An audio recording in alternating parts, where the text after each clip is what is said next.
The Eaton Asphalt podcast would like to formally congratulate Max Verstappen on winning his fourth Drivers' Championship thanks to Lando Norris and the McLaren team completely fumbling the bag this weekend in Sao Paulo. It's lights out and away we go for episode 162 of the Eaton Asphalt podcast.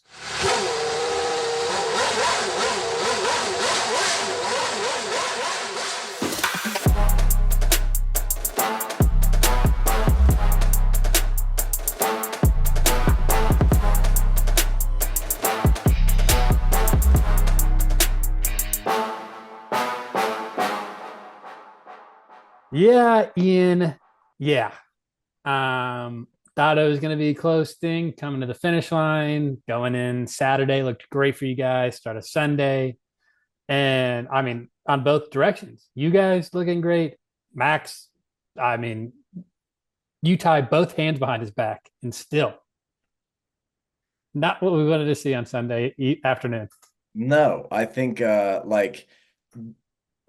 you always like with big wins like this, it's always fun to be like, oh, they're definitely like in like 10 years, I'm gonna think back and be like, I remember where I was for that. You know what I mean? Like Yeah. 17 to first. They said it happened like 5 times in the last like 1,000 races that they've ever done in Formula Yeah. One. Like that shit is awesome. You know, That is, yeah, yeah. Definitely handful. Like, obviously, luck is definitely involved in that. But I yeah, also think that there were difficulties with how bad Saturday was and how very slow cars kind of got in between Lando and Max. I mean, it's just going to get Lando that much further ahead of people, right? Obviously, the red, like the yellows and everything like that, kind of shortened the field a little bit. But there was so much stuff going against Max as well, where it's just like not in a better, like the car's been struggling a little bit, and he was just whipping around the entire time.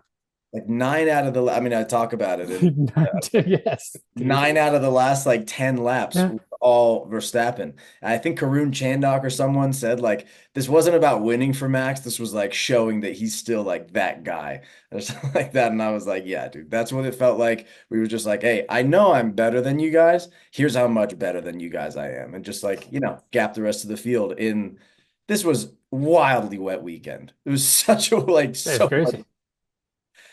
Yeah, I don't know the last time that we've had like a quality postponed to this like Sunday, the same day of the race. Yeah. I mean, not in recent memory. I feel like, yeah. None that I can think of. So I don't know if there maybe Russia. Is that when Lewis came from P20 and won? I would have to look back. Yeah. If I called that You got fucking it. right, dude. All right. Well, yeah, that was obviously a little preview. We're definitely going to dive a little bit deeper into the entire weekend. This part of the podcast, this episode of the podcast, we have our hot lap recap presented by Ian, our winners and losers, our race and gambling predictions recap. And that's it. No two for one today. Bang.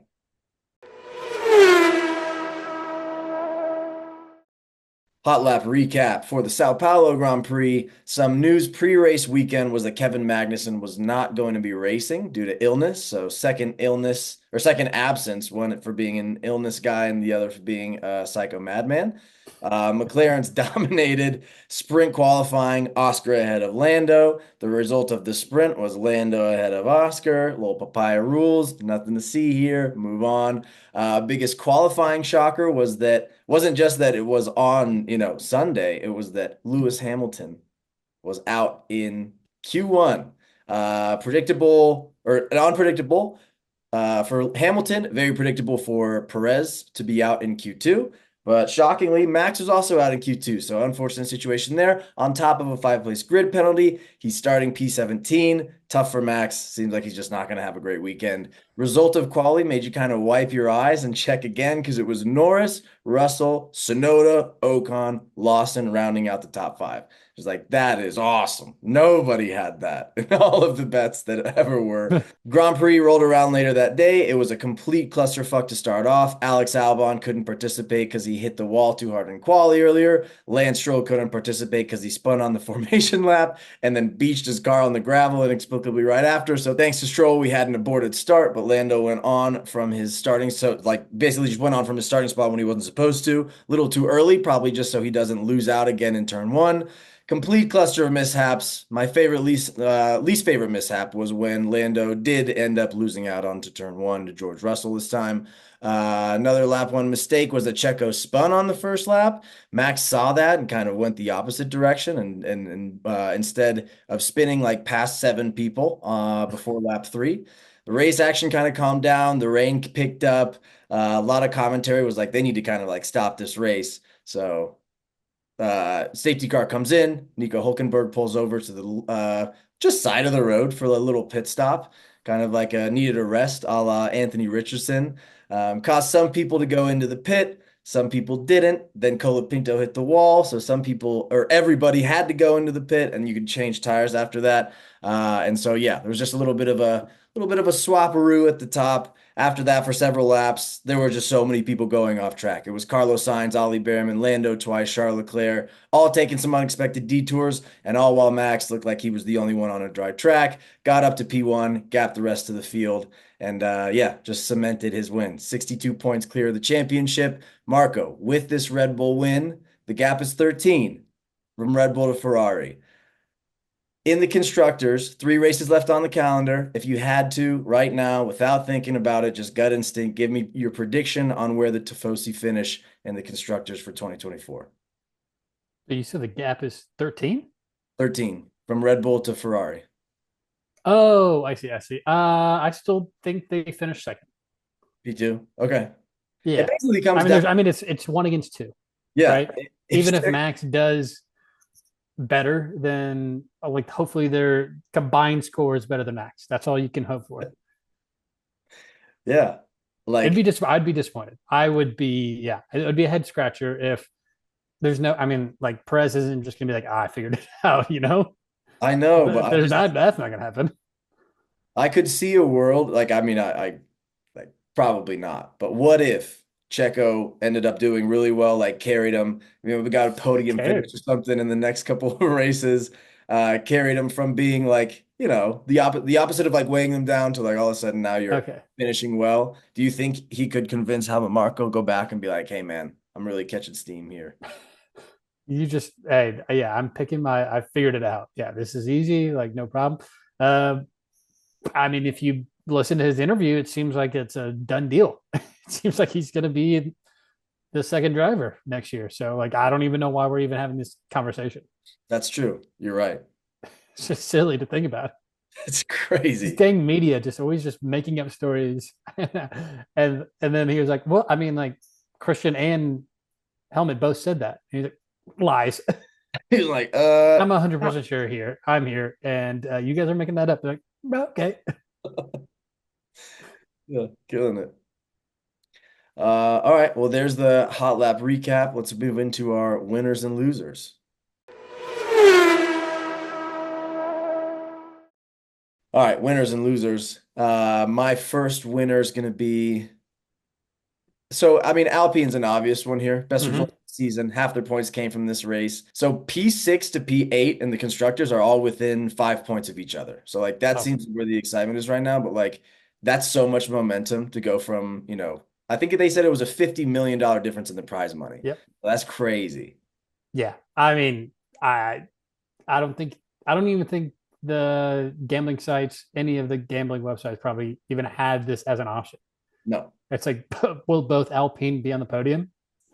Why, let's save our time of putting this together. Like, no, there's no way. This was, yeah, absolutely just bonkers. And it seems like when they were talking to them after, first of all, obviously winning heals all wounds because they were all buddy buddy at the end of it, and just like hugging it out during the same interview. They basically were like, yeah, we got together as a team and like prepared for terrible weather. It seemed like no other team did that. Max did, of course. Maybe Sergio would have if he, you know, wasn't Sergio. I don't know, but they were like, yeah, like it's going to be really bad weather. Prepare the car for terrible weather, and everyone else was like, what's going on? And I was like, man, we should have done that. Why didn't we? Dang, that was like a really good idea. Yeah, you guys are geniuses over there. Uh, Yeah. So yeah, I mean, that's the winner of all winners for sure this weekend. yeah. And you kind of mentioned it. My other winner is friendship because Max and Lewis are interacting positively online, giving each other like the handshake emoji. Alpine boys, like you mentioned, basically a divorced couple at this point, but they're just hanging out, being boys. They're just like arm around each other, celebrating like they're still friends. Like, beautiful day for friendship in F1. Yeah, yeah. I know this is an aside, and I completely agree with that. Um, we've talked about this. Ocon, not a like, isn't hasn't ever really been like loved by his teammates. It seems like always has some battles. Uh, Lando had never been his teammate. I didn't know this until this last week, but like he won't even say his name during interviews. Really? Like they try to talk about Esteban Ocon, and he's like, "Yeah, that other guy," and they're like, "You mean Esteban?" He's like, "I'm not going to say his name." Oh, okay, I didn't know it was that bad. I didn't know either. Yeah, so there's something behind that. So I mean, like, I think this just goes on to prove it's like, if enough people have a major issue with you, I wonder who the problem is. But yeah, I mean, I digress. I thought that was just hysterical because I was like, dude, I didn't know what happened. I haven't seen this. But yeah, friendship, fantastic winner. Love the winner. Yeah. Um, but and then yeah, it was just like chaos from I my thing with like the first thing I see when I see like flooded stuff, and you see like people like doing the slip and slide down the hill and stuff like that. It was so much rain. Like, so you're just like sit like basically walking through standing water for a lot of Mm. this track walk. Like that has to suck so bad. The But shoes. also, Yeah. yeah, but like also if you can get past it to where like and you get to see like maybe everybody clears out but you're just like sitting in a pool and you get to see cars, that would be a sick experience. So like the people who did stick it out and like got to see something, I think they are my winners of the week. Yeah. I do think I could be thinking, I did see a report that like 95 people died from the floods around that area. So don't, not probably the winners. We'll take that winner's back, Carrie. Cut No, no, off. I mean the fans there. I'm saying around the area. Apparently, Yeah. flash flooding 95 didn't make it. But Uh, regardless, 95 people from a flood. How many people die in floods every year in the US? super specific question, and I have no idea. How many blades of grass are in your front yard? I mean, the answer is 100 between 97 and 127. Dang, so that's like a year's worth of Yeah. passings. That's what Dang. I'm saying. And that's in a Yeah. day. One Yeah. day. So multiply, what was I it? I think it was in the area, and I think it was multiple days. In some areas, it was worse. Like I don't know if it was specifically Sao Paulo. Maybe it was like Brazil. 100% could have been a different country, but I know 95 people did pass during flash floods. And may they rest in peace. Yes. Thank you. My only other winner was Max. Obviously. Like you said, of the top 10 fastest lap times, he was 9 of them. It seemed like towards the end, I was like, this is getting kind of dangerous for him. It's like, why push yourself that hard? Because everyone else is slipping.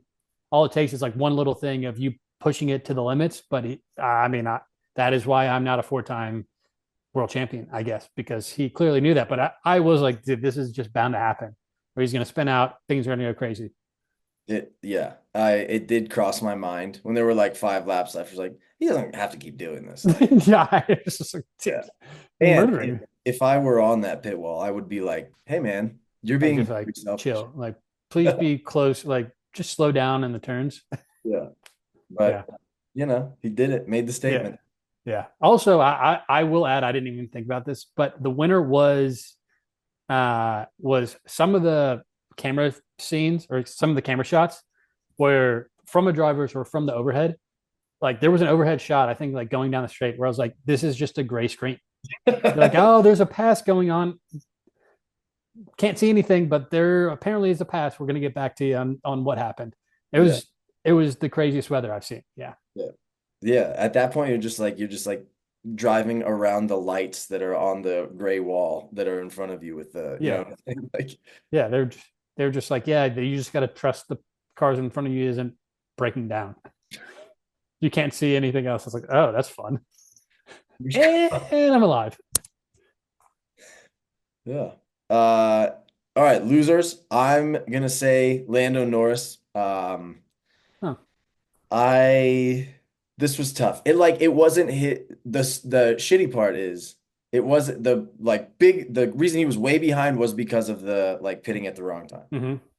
But we also have to deal with the again getting past first the first lap. I think I could save my gambling season by putting 100 units on Norris not to lead the lap. You know what I'm saying? Like Yeah, after, yeah, yeah. Yeah, if he got pull, put a ton of money of him not leading after that first lap. I might do like whatever I'm down, just put that, just double or nothing, and then I might get back to nothing.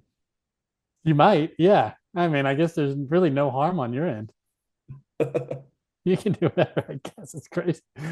Yeah. I mean, that's it's just it.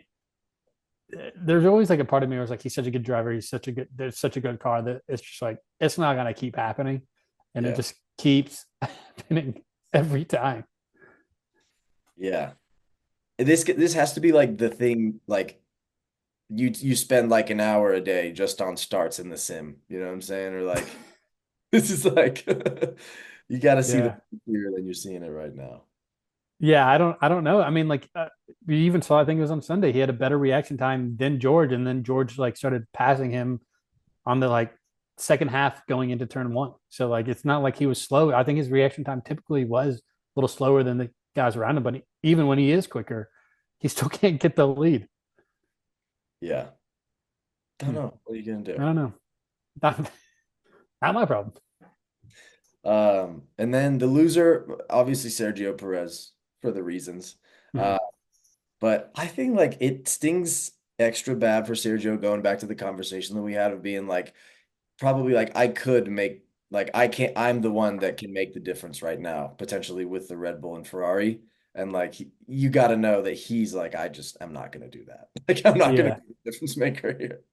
Yeah, and I don't know if it's like blind confidence or like he's just like I can't admit that I am not good, but he's always been like the cars, two different setups, cars really like struggling. I'm still not comfortable with the car.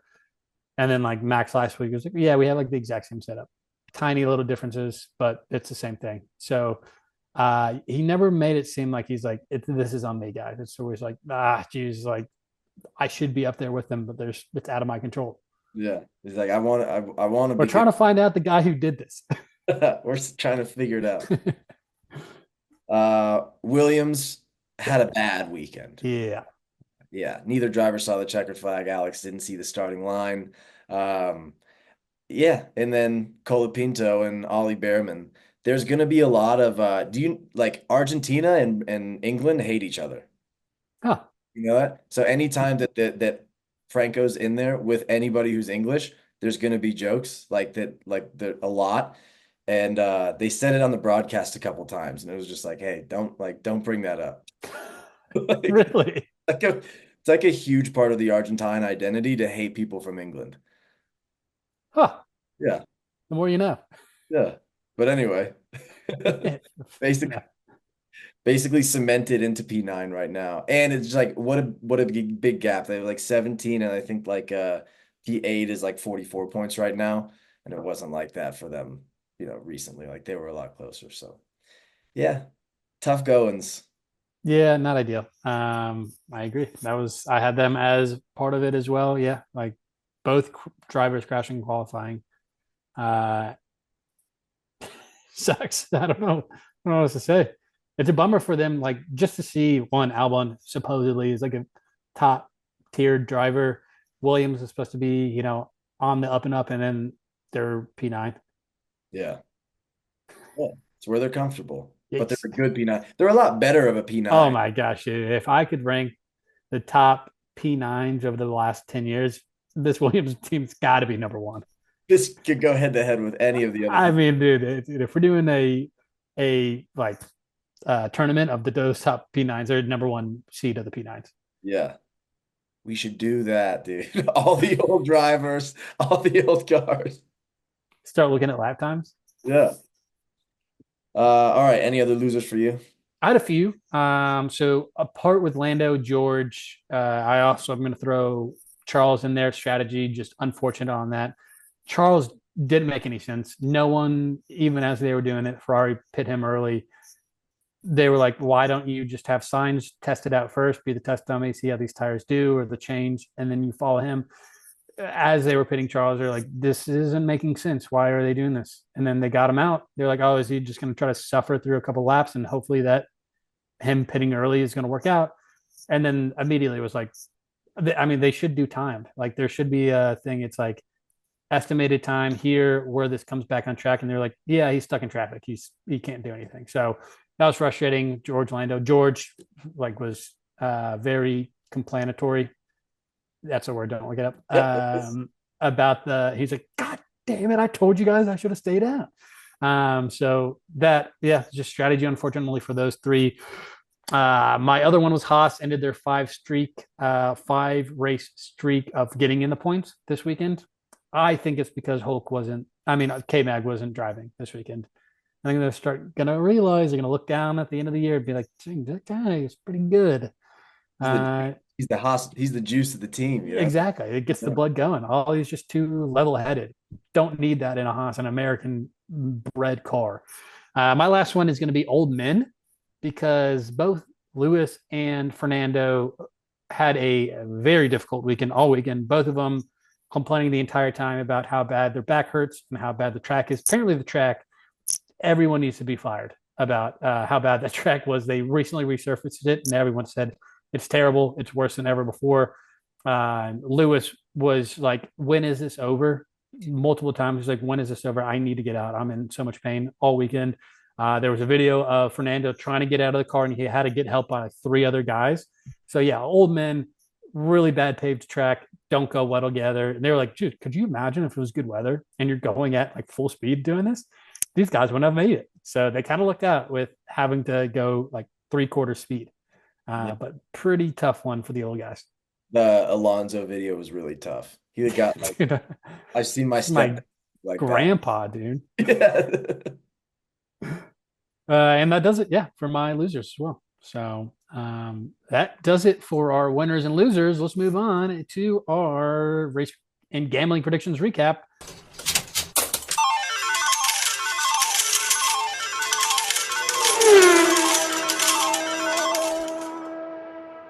Let's just knock let's knock out the race predictions real quick. Back-to-back weeks, neither of us win any. This was a crapshoot weekend. This doesn't count. You Yeah. know, who 14. would have gotten it? The only thing I think I'm disappointed us who didn't finish. We had kind of like a 33% chance. Each of us had a 33% chance of getting that right for 5 people DNFing. Um, that's the only one I'm disappointed in. Outside of the other ones, who would have known? Who would have known Max would have won and been driver of the day and gotten fastest lap. Yeah. Well, All right, let's move on to our gambling.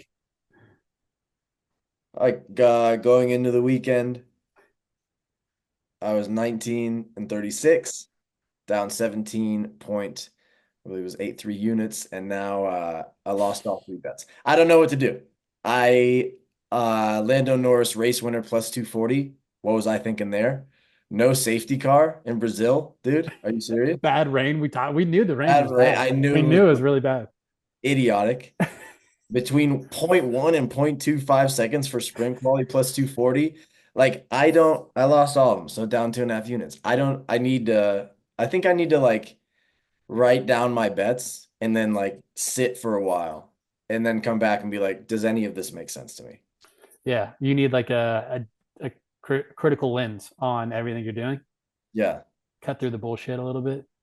So Yeah, this 19 and 39. That is, minus 20.33 units. yeah, that's Yeah, bad. that's as red as you can get.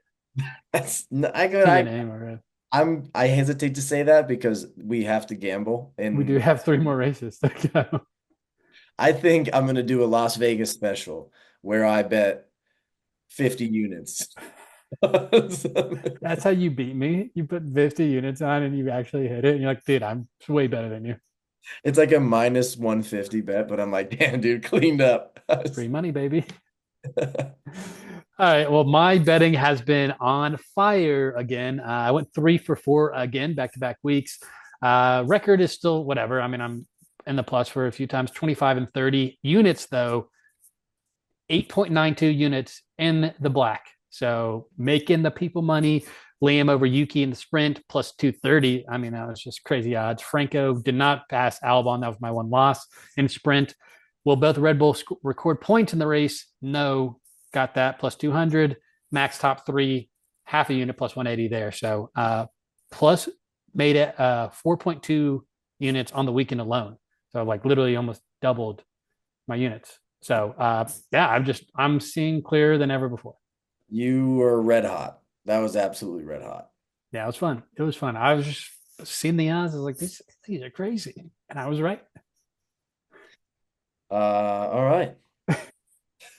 This stuff. What do We'll we get got back for on the next? horse. We got a week off and then Vegas, Las Yeah, Vegas. I mean, the one place to gamble well, Viva Las Vegas, right? I might, I might bet 15 bets, but they'll be like point 0.2. You know what I'm saying? Oh yeah, just like mine. Yeah, you gotta see a little bit of green. Like Exactly. even if you go, that is actually smart, right? Like you play 15, you get 3 to 5 right. Like, Yeah, hey, it's fine.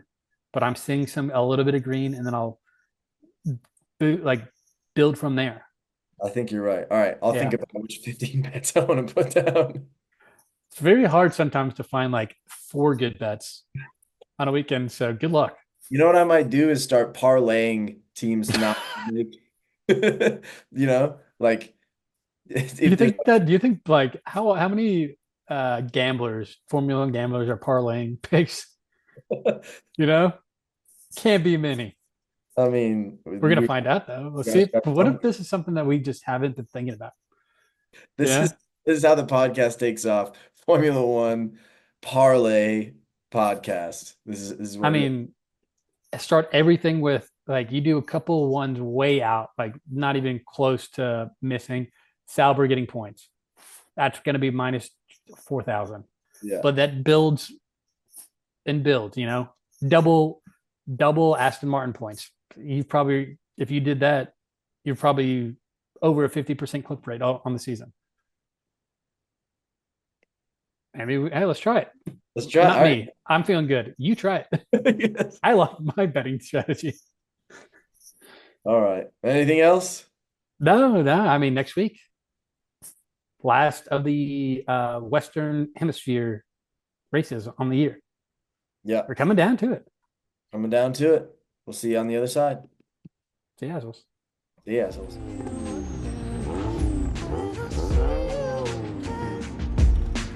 Hey, thought you could leave without saying goodbye.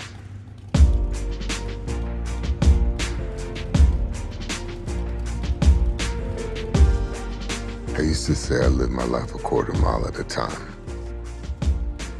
And I think that's why we were brothers. Because you did too.